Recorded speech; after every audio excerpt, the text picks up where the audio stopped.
नमस्ते दोस्तों। आज हम बात करेंगे थायराइड से संबंधित समस्या की। आपको पता है कि आपके कंठ में एक ग्लैंड होती है जिसे थायराइड ग्लैंड कहते हैं।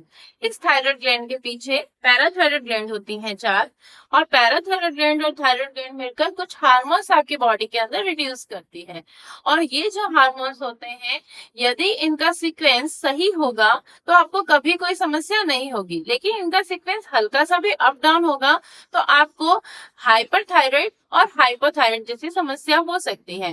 हाइपरथायराइड में आपके अंदर चिड़चिड़ापन होगा, पसीना ज्यादा आएगा, हार्ट बीट बढ़ जाएगी, मांसपेशियों में खिंचाव होगा और शरीर में कमजोरी महसूस होगी। और हाइपोथायराइड के अंदर आपको पसीना कम आएगा, डिप्रेशन होगा, जो हार्ट बीट है आपकी वो स्लो हो जाएगी, ब्रीथिंग में आपको प्रॉब्लम आने लग जाएगी, ज्यादा चिड़चिड़ापन होगा। तो ये हाइपरथायराइड और हाइपोथायराइड के अलग अलग लक्षण होते हैं।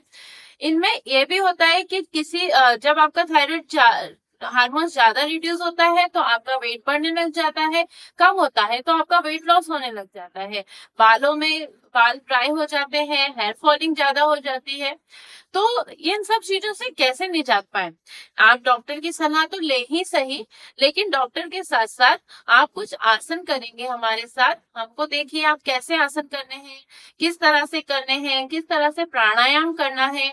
आपको कपालभाति ज्यादा करना होगा, आपको अनुलोम विलोम पर फोकस करना होगा, क्योंकि अनुलोम विलोम करने से, जब आप अनुलोम विलोम करते हैं तो आप देखेंगे कि आपके शरीर के अंदर जितना भी नाड़ियों का जाल है, उन नाड़ियों के जालों के अंदर जो भी ऑक्सीजन से संबंधित समस्या होती है, मतलब आप ब्लड जाएगा, जब ब्लड जाएगा तो ऑक्सीजन अप डाउन करेगा, ऑक्सीजन अप डाउन करेगा तो वो जब प्रॉपर उस वे में अप डाउन करेगा तो आपकी बॉडी के अंदर जो डीजनरेशन है वो कम हो जाएगा और रीजनरेशन शुरू हो जाएगा।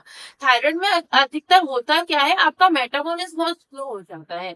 जब मेटाबॉलिज्म स्लो हो जाएगा तो आपके अंदर चयापचय की क्रिया कम हो जाएगी। चयापचय की क्रिया मतलब आपके सेल्स अगर टूट गई, कहीं सेल्स का कहीं कहीं ये कह सकते हैं कि ब्लड इकट्ठा हो गया, तो उनका धीरे धीरे धीरे जो एक अपने अंदर एक हीट होती है, उस हीट से आपकी बॉडी वापस से उसका रीजनरेशन कर लेती है। बस यही चीज जो है थायराइड वालों के साथ कम होती है, इसलिए उनका वेट लॉस हो जाता है या तो बहुत ज्यादा, या वेट गेन बहुत ज्यादा हो जाता है ना। साथ ही जब आपकी थायराइड ग्लैंड जो होती है उसके अंदर जो हार्मोन्स, ये नलिका विहीन ग्रंथि होती है, तो जब नलिका विहीन ग्रंथि होती है तो यहाँ से जो हार्मोन्स का सिक्वेशन होता है उसकी वजह से आपकी बोन्स मसल्स जो है वो स्ट्रांग होती है। अगर ये नहीं कम होगा तो कैल्शियम जो है वो एब्जॉर्वेशन कम होगा, कैल्शियम का एब्जॉर्वेशन कम होगा तो बोन्स मसल्स में प्रॉब्लम आना शुरू हो जाएगी, है ना। तो आप चलिए, हम चलते हैं माँ प्रकृति की गोद में और बताते हैं कुछ आसान आसन जिसकी वजह से आप थायराइड पर कंट्रोल कर सकते हैं और थायराइड की प्रॉब्लम को पीछे ले जा सकते हैं, मतलब आप रिवर्स कर सकते हैं अपना थायराइड। ओके, चलिए चलते हैं। चलिए, जैसा कि मैंने आपको बताया था कि हम यहाँ पर थायराइड के लिए जो आसन मैंने आपको बताए थे वो हम करने जा रहे हैं। आप सभी उस आसन को देखकर भी कर सकते हैं और चाहें तो बाद में भी कर सकते हैं। तो सर हम करें। शीजू जोसेफ सर का नाम है और सर हमारे साथ ही योगा कराते हैं। सर भी बहुत अच्छे योगा ट्रेनर हैं। आज आपको सर कुछ जो थायराइड से संबंधित आसन है वो करके बताएंगे। सर चलिए शुरू करते।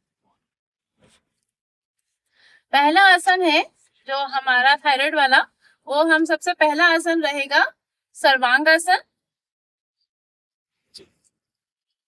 आपको दोनों पैरों को ऊपर की तरफ उठाना है और अपने बैक को सपोर्ट देना है हाथों से। इस तरह आप पैरों को ऊपर उठाकर होल्ड करेंगे। 1 2 3 4 5। इस तरह जब आप थोड़ी देर पैर को पीछे नीचे की तरफ लाएंगे और सीधा लेट जाएंगे। जब आप इस तरह से थायराइड के लिए सर्वांग आसन करते हैं तो आप विशेष ध्यान रखें, आप बैकबोन को सपोर्ट दें ताकि आपका एकदम से नीचे ना पाए। दूसरा ये है कि जब आप थायराइड के लिए इस तरह का आसन करते हैं तो आपकी थायराइड से ग्लैंड जो है पुश करती है और उससे आपका थायराइड जो है वो मेंटेन होने लग जाता है। चलिए सर, हम दूसरा आसन करेंगे। दूसरा आसन है हल आसन। इसी तरह हमें ऊपर की तरफ पैर को लेके जाना है और धीरे धीरे अपने पैरों को पीछे की तरफ लेके जाना है। हाथों को आगे की तरफ होल्ड करना है और यहाँ पर रुकना है 5 सेकेंड। 1 2 3 4 5। धीरे से पैरों को फोल्ड करना है और वापस अपनी पोजीशन में आना है। ये जो आसन है, इन आसन से पहले यदि आपसे सीधा सर्वांगासन और हलासन नहीं होता है तो उसके कुछ कंडीशंस हैं। उन्हें करने के लिए हम पहले प्राथमिक आसन करते हैं। प्राथमिक आसन के लिए पहले हम पैरों को 90 डिग्री पर लेके जाएंगे। ये देखिए, आप जब पैर 90 डिग्री पर लेके गए, अगर आपसे डायरेक्ट सर्वांगासन नहीं होता है तो आप इस तरह से 90 डिग्री पर पैर को होल्ड कर सकते हैं। नेक्स्ट करेंगे सर मत्स्य। सर इसी पोजीशन में रहिए। आपको पैरों को फोल्ड करना है। पैरों को फोल्ड कर लीजिए, पीछे से पैरों को इस तरह से फोल्ड कर लीजिए जैसे हम वज्रासन में फोल्ड करते हैं। वज्रासन की पोजीशन में, यस। हाँ, ये वाला जो आसन है, इस आसन को भी आप करिए। ये पेट के लिए भी बहुत अच्छा है और आपके थायराइड के लिए भी बहुत अच्छा है। इधर पे आपको कम से कम 5 सेकेंड होल्ड करना है। 1 2 3 4 5। एक तो इस आसन को करने का ये तरीका है कि आप सीधा लेटकर पैरों को फोल्ड कर लें। दूसरा तरीका और हम आपको बताते हैं, वो भी आपको इजी रहेगा। सब हम करके बताते हैं। आप पहले चाइल्ड पोज में आ जाइए। चाइल्ड पोज में आने के लिए आप अपने बीच की थाइस को थोड़ा थोड़ा दूर कर लीजिए। बैक में जो पैर है उनको थोड़ा दूर कर लीजिए और फिर आप पूरी तरह से नीचे सिट हो जाए। देन बैक साइड जाएंगे और बैक साइड जाने के बाद आप यहाँ पर होल्ड करेंगे। 1 2 3 4 5। ये थायराइड के लिए जबरदस्त आसन है, इसे जरूर करें। आगे आए, चाइल्ड पोज में होल्ड करें, पीछे जाए, वापस से मत्स्य आसन में फोल्ड करें। एक राउंड और करते हैं। 1 2 3 4 5। रिलैक्स। वापस आगे आए, चाइल्ड पोज में होल्ड करें। 1 2 3 4 5। यहीं से हम वज्रासन में आ जाएंगे।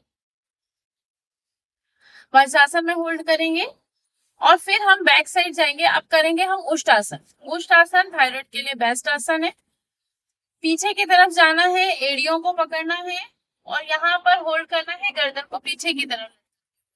1 2 3 4 5। रिलैक्स। आगे की तरफ आएंगे, होल्ड करेंगे। 1 2 3 4 5। फिर पीछे की तरफ जाएंगे, होल्ड करेंगे। 1 2 3 4 5। रिलैक्स। हम वापस से वज्रासन की स्थिति में आकर यहाँ होल्ड करेंगे। 1 2 3 4 5। बैठिए सर। आपने देखा हमने थायराइड के लिए कितने अच्छे आसन बताए। 5 आसन का हमने आपको कॉम्बो बताया है। पहला आसन था हमारा सर्वांग आसन। उसके लिए हमने जो प्राथमिक आसन बताए उसके बाद ही आप सर्वांग आसन का प्रयास करें। दूसरा आसन था हमारा हल आसन। सर्वांग आसन की पोजीशन को जब हम पीछे की तरफ ले जाते हैं तो हल आसन हो जाता है। फिर हमारा था मत्स्य आसन। जब हम वहीं पर पोजीशन को फोल्ड कर लेते हैं तो हमारा मत्स्य आसन हो जाता है। इसी को हम बैठकर चाइल्ड पोज के साथ भी कर सकते हैं। आपने देखा, आप जरूर करिए। फिर है हमारा कैमल पोज, है ना। आप इन सब आसनों को करेंगे, देखेंगे धीरे धीरे 15 दिन के अंदर आपका थायराइड मेंटेन हो जाएगा और 3 महीने के अंदर आपकी थायराइड की गोलियां छूट जाएंगी। लेकिन ये सभी चीजें आप अपने डॉक्टर से पूछकर, डॉक्टर की सलाह लेकर, डॉक्टरों की दवाई के साथ ही करिए। नमस्ते।